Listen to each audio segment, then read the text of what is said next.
चौधरी भूपेंद्र हुड्डा ने अपने क्षेत्रवाद की राजनीति की। फिर दुष्यंत जाते हैं वहाँ पर, दुष्यंत को उल्टा गालियाँ मिलती हैं और कांग्रेस पार्टी ने एक साजिश के तहत चौधरी ओम प्रकाश चौटाला जी की राजनीति खराब करने के लिए और उनको फंसाया था। हुड्डा पे पता नहीं कितने केस हैं, वो तो समय बताएगा क्या होगा क्या नहीं होगा। नमस्कार दोस्तों, आप देख रहे हैं GNA 24। जैसे कि हमने पिछली वीडियो में आपको बताया था कि GNA 24 आपके हल्का असंध में पहुंच चुका है और हल्का असंध में आज हम आपकी मुलाकात एक ऐसी शख्सियत से कराना चाहते हैं जो 32 वर्षों से एक समर्पित कार्यकर्ता के तौर पर इंडियन नेशनल लोकदल पार्टी में कार्य कर रहे हैं और उनका कहना है कि वो अब की बार 100% तैयारी कर करके हल्का असंध में लोगों की सेवा करना चाहते हैं और पार्टी टिकट दे करके उनको आगे बढ़ाने का काम करेगी। फूल सिंह जी नमस्कार। नमस्कार जी, आपके चैनल को बहुत बहुत बधाइयाँ और आपका चैनल दिन दुगनी रात चौगुनी उन्नति करे। जी, आप कितने वर्षों से पार्टी में समर्पित कार्यकर्ता के तौर पे काम कर रहे हैं? मैं लगातार सक्रिय रूप से लगभग 32 साल से पार्टी की सेवा कर रहा हूँ। 32 साल। अब जो आज का आप किस पद पर कार्य कर रहे हैं? मैं आज प्रदेश संयोजक किसान सेल के पद पर काम कर रहा हूँ और पार्टी ने जो मेरे को जिम्मेवारी दी है, मैं कई बार डिस्ट्रिक्ट की और ब्लॉक की प्रेस की जो भी जिम्मेवारी दी है मेरे को, मैंने बखूबी से निभाया है और मैं सन 2000 में ब्लॉक समिति का चेयरमैन के पद पर भी हमने काम किया। जैसा कि दोस्तों आप जानते हैं कि इंडियन नेशनल लोकदल हरियाणा प्रदेश की वो पार्टी रही है जिस वो चाहे सत्ता पक्ष में गई हो या विपक्ष में। एक समय ऐसा आया कि इस पार्टी के दो टुकड़े हो गए और अजय चौटाला जो अभय चौटाला के बड़े भाई हैं, उनके बेटे दुष्यंत चौटाला ने अपनी अलग जननायक जनता पार्टी बना ली। उस पार्टी विघटन का कारण बता सकते हैं जी? क्या ऐसा परिस्थितियां पैदा हुई जिससे आपकी पार्टी टूट गई? देखिए, जो समर्पित कार्यकर्ता थे वो आज भी इंडियन नेशनल लोकदल के साथ खड़े हैं दिलो जान से, और जो नए बच्चे आए थे जिन्होंने जल्दी ही कुछ पाने की इच्छा थी वो जननायक पार्टी के साथ गए। अगर वो वर्कर 6 महीने तक रुके रहते तो वो ये देखते भी कौन सच्चा है कौन क्या कुछ है, तो उसके बाद ही उन्होंने पार्टी छोड़नी थी। वो जल्दबाजी में पार्टी छोड़ करके आज बहुत बुरी तरह से पछता रहे हैं। जैसे कि पिछले दिनों हमने देखा कि जुलाना हलके की पूरी जो टीम थी जेजेपी पार्टी के जो पदाधिकारी थे, उन्होंने एक सामूहिक तौर पर इस्तीफा दे दिया। क्या ऐसा हम हल्का असंध के अंदर भी आप ऐसा अनुमान है आपको कि जो लोग जेजेपी पार्टी में गए थे वो कहीं ना कहीं त्रास्त हैं और दोबारा फिर वो इंडियन नेशनल लोकदल परिवार में आना चाहते हैं? ये संध हल्के की बात नहीं है, सारे हरियाणा की बात है। सारे हरियाणा के अंदर कुछ चंद साथियों को छोड़ करके सभी जेजेपी में जाने वाले वर्कर साथी आज दुखी और परेशान हैं। वो एक बात से चिंतित हैं भी पिछला राज हमारा था, अगर ये लड़ाई ना होती तो मैं तो ये कहना चाहता हूँ जो उनका मसला है वो आपसी घरेलू मसला रहा है, उस बात पे मैं जानना चाहता। मैं तो एक समर्पित कार्यकर्ता के तौर पर काम आज भी पार्टी में ज्यों की त्यों कर रहा हूँ। देखिए, पिछला जो चुनाव हुए उसमें कहीं ना कहीं जो इंडियन नेशनल पार्टी का जो कोर वोटर था वो कहीं ना कहीं खिसक गया था। अब अभय चौटाला जी सिंघार गांव से पदयात्रा निकाल ली उन्होंने शुरू की है और वो लगभग बहुत से हलकों का दौरा कर चुके हैं। आपको क्या लगता है, क्या जन समर्थन मिल रहा है पार्टी को? जितना बड़ा संघर्ष आज चौधरी अभय सिंह चौटाला ने पदयात्रा शुरू करके किया है, शायद ही किसी लीडर ने आज तक इतना तगड़ा संघर्ष किया हो। या तो देवीलाल थे संघर्ष के करने वाले, ओम प्रकाश चौटाला जी अपने संगठन को मजबूत करे, उन्होंने लोगों के दिल में दुख में सुख में लोगों के पास रहे। आज जो हरियाणा के अंदर ये पदयात्रा शुरू की है चौधरी अभय सिंह चौटाला ने मेवात के गांव सिंगार से 24 फरवरी से शुरू करके ये 25 सितंबर तक कुरुक्षेत्र में संपन्न होगी, तब देवीलाल जी के जन्मदिन पर। वो गांव दर गांव लोगों से मिल रहे हैं।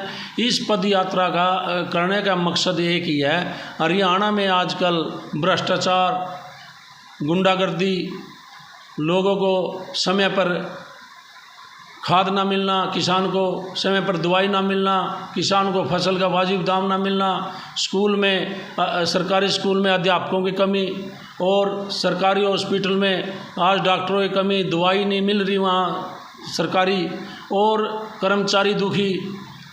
इतनी त्राई त्राई आज हरियाणा प्रदेश के अंदर है, आप सोच नहीं सकते।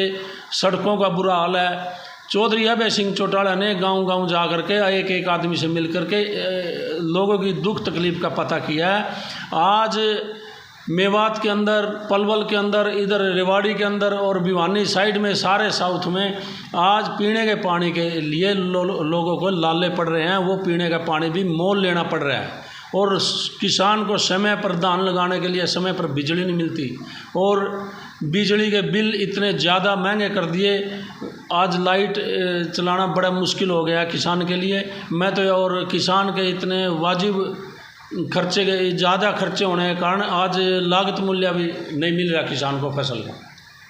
जैसे कि आप जानते हो, अभय चौटाला जी को जुबान का धनी कहा जाता है, इसकी वास्तविकता क्या है? इसकी वास्तविकता ये है, सच्चाई, चौधरी अभय सिंह चौटाला किसी कभी भी झूठ नहीं बोलते। वो सत्य की राजनीति करते हैं, सच्चाई की। जो भी काम किसी का वोट लेते हैं वो काम उसी टाइम करवाते हैं, और फजूल की बातों में जाना नहीं चाहते, और ना ही किसी वर्कर को झूठ बोल करके बरगलाना चाहते। अभय चौटाला की जो परिवर्तन यात्रा है, इसको लेकर के लोगों के मन में कितना उत्साह है, कितनी उत्सुकता है? मैं परिवर्तन यात्रा में 24 तारीख को सिंगार गांव से उनके साथ चला था, और बीच बीच में मैं जाता रहा हूँ।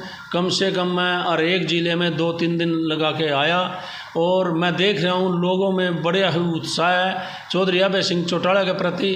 आज लोग चौधरी अभय सिंह चौटाला को अपना नेता मान चुके हैं। आने वाले समय में चौधरी अभय सिंह चौटाला इंडियन नेशनल लोकदल की और ओम प्रकाश चौटाला के सहयोग से, उनके आशीर्वाद से हरियाणा में इंडियन नेशनल लोकदल की सरकार बनाएंगे चौधरी अभय सिंह चौटाला। अभय चौटाला की परिवर्तन यात्रा को लेकर फूल सिंह जी का कहना है कि वो निश्चित तौर पर ये यात्रा हरियाणा में सत्ता परिवर्तन लेकर के आएगी। फूल सिंह जी, अब हम बात करते हैं अपने हलके में। आप हलका असंध से जो बिलोंग करते हैं, पहले ये कॉन्स्टिट्यूंसी आप जुंडला हुआ करती थी, जुंडला को हलके को तोड़ करके असंध में शामिल कर दिया गया। आप हलका असंध में जहाँ तक हम टिकट की बात करें तो कितने आश्वस्त हैं आप? देखो, टिकट की तो बात वो पार्टी हाईकमान ने करनी है, तो हम तो एक अपना दावा मजबूत करते हैं अभी, ताकि हमारे को टिकट मिले और हम अच्छे से सीट को निकाल करके इंडियन नेशनल दल की जोड़ी में डालें। तो वो टिकट तो पार्टी ने देना, काम करना हमारा फर्ज है। जहाँ तक हम हलका असंध की बात करें, जो एक संगठन होता है पार्टी का, क्या आप उसको ग्रामीण बूथ स्तर तक उस संगठन को खड़ा कर पाए हैं? देखिए, हमारी पार्टी ने आज तक संगठन पर बहुत ज़्यादा जोर दिया है। जब भी हमारी पार्टी सत्ता में आई है तभी हमारा संगठन बहुत ज़्यादा मजबूत रहा है, और ओम प्रकाश चौटाला जी तो हमारे आदरणीय नेता, वो संगठन को सबसे पहले मजबूत करते हैं। और आज भी हमारा निचले स्तर से ऊपर स्तर तक, राज्य लेवल से लेकर के और हल्का स्तर तक, बूथ स्तर तक, जो जोन वाइज है हमारे, वहाँ तक संगठन पूरी तरह से कंप्लीट है। इनेलो पार्टी का लगभग 20 वर्षों का सत्ता का वनवास होने जा रहा है, और फूल सिंह जी का कहना है कि अब की बार ये वनवास ख़त्म होगा। इसमें कितनी सच्चाई है ये आने वाले समय में बताएगा। लोगों का जन समर्थन इनको प्राप्त होता है या किसकी पार्टी की सरकार चुनी जाती है। हम विशेष तौर पे आपसे जानना चाहते हैं, हल्का असंध के लिए ऐसे कौन से मुद्दे हैं जिनका हल अभी तक नहीं हो पाया है? देखिए, ये असंध संध की बात नहीं है भाई साहब। मैं एक बात आपको बताना चाहता हूँ, आजकल जाकर हरियाणा में किसी भी कोने में आप देख लिए, सड़कों का बिल्कुल बुरा हाल है देहात के अंदर, और स्कूलों में टीचर नहीं है, हॉस्पिटल में डॉक्टर नहीं है, और पीने के पानी की किल्लत है, और पढ़ाई के लिए बच्चे के लिए कोई भी प्रबंध नहीं है। आज बेरोजगार बच्चे आज दूसरे देशों की तरफ पलायन कर रहे हैं। जो बच्चे अगर यहाँ नौकरी होती तो वो दूसरे देशों में ना जाते और माँ बाप के से बिछड़ के ना जाते। आज माँ बाप यहाँ पर तड़फ रहे हैं, बच्चे वहाँ पर बेरोजगार घूम रहे हैं। आज दूसरे देशों में भी बहुत भारी किल्लत है। इसलिए मैं ये कहना चाहता हूँ, चौधरी भूपेंद्र हुड्डा ने अपने क्षेत्रवाद की राजनीति की। उन्होंने भी हरियाणा का विकास नहीं किया, उन्होंने भी अपने क्षेत्र तक सीमित रहे। और बीजेपी और जेजेपी पार्टी ने किसी की सूद नहीं ली। ये जो भी पंचायती तौर पर कोई जो भी इनके पास अपने हक के लिए जाता है उसको लाठियों से जवाब देते हैं। जैसे आप पिछले दिनों सरपंच गांव के विकास के लिए अपने ग्रांटों के लिए गए थे और आँखों के लिए मांगने के लिए गए थे, उन पर भी सरपंचों पर लाठियाँ बरसाई गई। तो ये एक सोचने की बात है। जो प्रतिनिधि हैं, जो गांव की तरफ से सरपंच चुने जाते हैं वोटों से, उनको भी लाठियां मिल रही हैं, कर्मचारियों को भी लाठियों से पीटा जा रहा है। किसान तो पहले ही से सवा साल सड़कों पर तड़प के आया, 700 से ज़्यादा किसान शहीद हुए वहाँ पर। फिर इन्होंने अपना कानून वापस लेना पड़ा, तील काने कानून। ये आज सरकार नाम की कोई चीज़ नहीं आ रही आने के अंदर। ये लूट खसोट की राजनीति कर रही है। ये तो गपलेबाजों की सरकार है। जैसे शराब घोटाला, रजिस्ट्री घोटाला और दूसरे धान घोटाला, नमी के नाम पर धान को किस प्रकार से लूटा जा रहा है। आपको जीरी के सीजन में देखना आप आकर के कैसे कैसे धान को पिटा जा रहा है नमी के नाम पे। पता नहीं कितनी धांधलियाँ इस सरकार ने की हैं। आजकल सरकार नाम की कोई चीज़ नहीं है। अगर इनसे 10 आदमी या 50 आदमी इनसे कोई हक मांगने की बात करता है तो उसको लाठियाँ मिलती हैं। जब इंडियन नेशनल लोकदल पार्टी की सरकार हुआ करती थी तो एक कार्यक्रम था सरकार का कि सरकार आपके द्वार। स्वयं चौटाला साहब गांव-गांव जाते थे, लोगों की समस्या सुनते थे। आज कहीं ना कहीं ये बीजेपी और जेजेपी के जो नेता हैं वो कोई ऐसा कार्यक्रम गांव दर गांव नहीं चला पा रहे हैं। कहीं ना कहीं लोगों के रोष के कारण, किसान आंदोलन का रोष है या फिर सत्ता परिवर्तन की लहर है, ऐसा क्या? ये गांव में कार्यक्रम किस प्रकार से चलाए? इन्होंने कोई काम तो किया ही नहीं। पिछले दिनों महेंद्रगढ़ ज़िले में सीएम साहब को 4 घंटे तक बंधक बनाना कोई छोटी बात नहीं है। ये एक शर्म की बात है इनके लिए। और जहाँ पर दुष्यंत जाते हैं वहाँ पर दुष्यंत को उल्टा गालियाँ मिलती हैं और लोग उनको धक्के दे करके बाहर निकालते हैं। तो ये कार्यक्रम तो चौधरी ओम प्रकाश चौटाला जी ने खुले दरबार लगा करके सारे चंडीगढ़ से सारे वीआईपी अफसर आप बिठा करके वहाँ पर बैठ कर मौके पे निवारण किया करते थे, समाधान किया करते हर एक बात का। चाहे सरपंच कांग्रेस का हो, चाहे किसी भी पार्टी का हो, चाहे लोकदल का हो और चाहे न्यूट्रल हो, सबको समान रूप से ग्रांट गांव में देते थे विकास के लिए। और बच्चों को रोजगार भी देते थे। 36 बिरादरी के बच्चों को रोजगार चौटाला साहब ने दिया है, हमारे आदरणीय ओम प्रकाश चौटाला जी ने। तो आज ये उस बात मुकाम पर नहीं जा सकते जो राज चौधरी ओम प्रकाश चौटाला जी ने किया था 36 बिरादरी के लिए, गरीब से अमीर तक, वो लोग भूल नहीं पा रहे। तो लोग आज चौधरी ओम प्रकाश चौटाला जी को याद करने लगे हैं। और चौधरी अभय सिंह चौटाला ने ये पद यात्रा शुरू करके एक लोगों में अपने दिल में जगह बनाई है। और लोग चौधरी अभय सिंह चौटाला के प्रति बड़े प्यार से और नरम स्वभाव से इज्जत कर रहे हैं और बड़ा आदर सत्कार कर रहे हैं। लोग फूलों की मालाओं से, पैसों से और लाडुओं से चौधरी अभय सिंह का स्वागत बड़े जोर शोर से कर रहे हैं।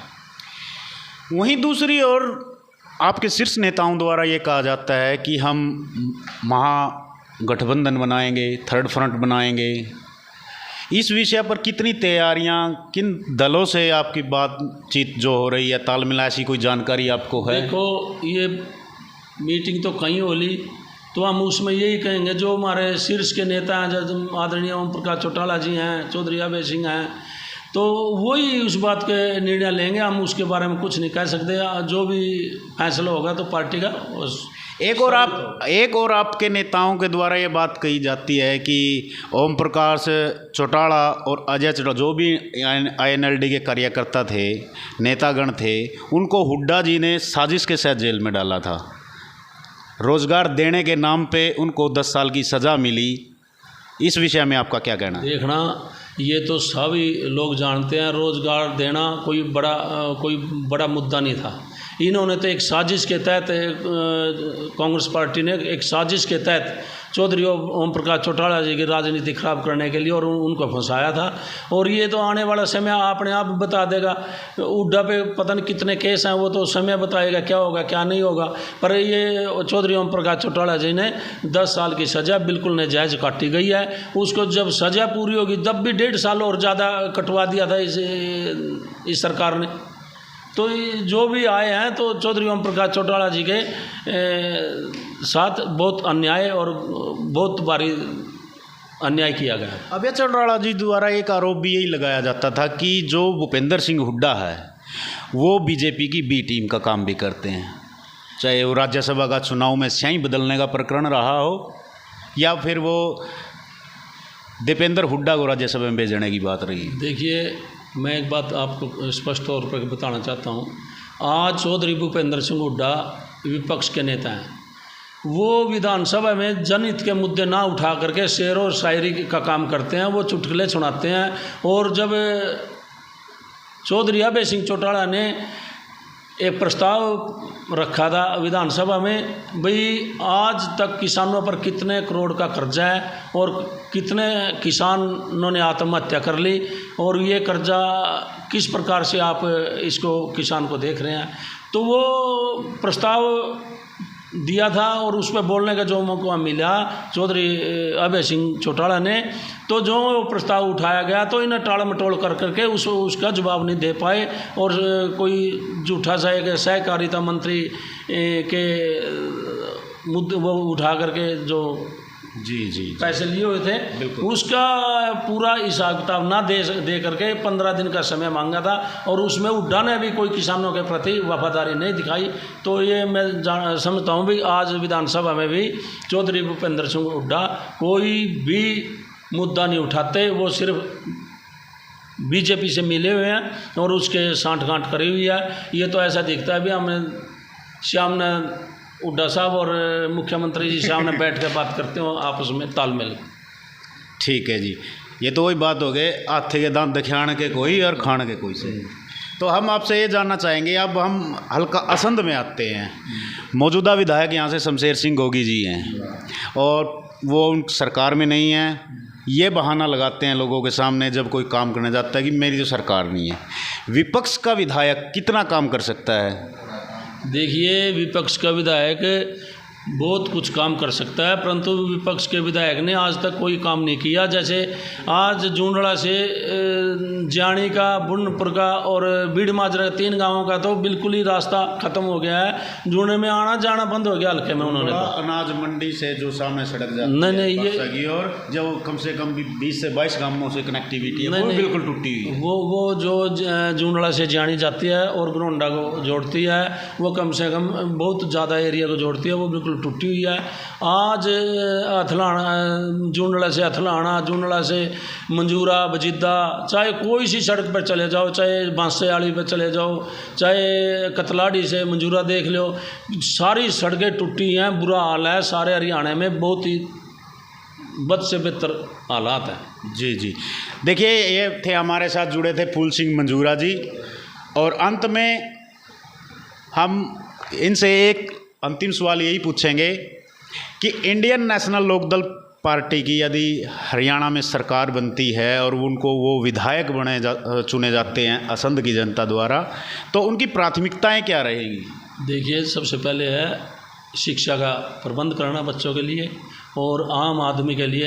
ये जैसे किसी गरीब आदमी की पेंशन काटी गई है, इसके आय के आमदनी के नाम पर लोगों को BPL कार्ड काट दिए गए हैं। गरीब आदमी की समस्या सुनना, गरीब आदमी के लिए रोज़गार पैदा करना, बेरोज़गारी दूर करना और पढ़ाई की तरफ विशेष ध्यान देना और असंध हल्के का विकास करना, चाहे उसको जिला बनवाने की बात और चाहे वहाँ पर एक से एक अच्छे डॉक्टर लाने की बात हो हॉस्पिटल में, और वहाँ पर सड़कों का वो करना और किसान को बिजली पानी समय पर मिलना और गरीब आदमी को समय पर खाने के लिए 2 वक्त की रोटी मिलना, ये सब बातों की तरफ बड़ा बखूबी से ध्यान देना पड़ेगा। देखिए फूल सिंह जी, जब कोई भी व्यक्ति राजनीति में प्रवेश करता है, किसी पद तक वो नहीं पहुंच पाता, तो उससे पहले सभी बातें करते हैं। आप जनता को कितना आश्वस्त करना चाहेंगे कि यदि वो आप पर विश्वास करे, आपकी पार्टी पर दोबारा से विश्वास करे, आप जनता के बीच कितना समय आप दे पाओगे? देखिए, इस इंडियन नेशनल लोकदल पार्टी के बारे में कहना चाहता हूँ, चाहे शुरू में चौधरी देवीलाल जी रहे हों हमारे पूजनीय, और चाहे माननीय ओम प्रकाश चौटाला जी रहे हों प्रदेश के मुख्यमंत्री, और आने वाले समय में चौधरी अपने अभय सिंह चौटाला जी मुख्यमंत्री बनने जा रहे हैं। मैं तो एक ही बात कहना चाहता हूँ, जब वो पीछे ही चौधरी देवीलाल जी ने और चौधरी ओम प्रकाश चौटाला जी ने पूरे ढंग से काम किया, पूरा प्रशासन को चलाया और काम किया है, तो हम नहीं, बहुत से नेता और विधायक ऐसे होते हैं जो सुनने के बाद कहीं दिखाई नहीं देते धरातल पे। 24 घंटे लोगों के बीच में रहना पड़ेगा। जो भी आदमी नीचे से उठकर वर्करी का काम किया 30 साल से जो कर रहे हैं, जो मैंने देखा है, जो भी आदमी जनता के बीच में से आदमी आता है वो कभी जनता से दूर नहीं हटता है, वो जनता के साथ। हल्का असंध जो है, कभी ऐसा समय था कि इसको इनेलो का गढ़ कहा जाता था। ये आने वाले समय में इनेलो का गढ़ बनेगा, आने वाले समय में इनेलो का गढ़ बनेगा। तो ये तो जनता फैसला करेगी।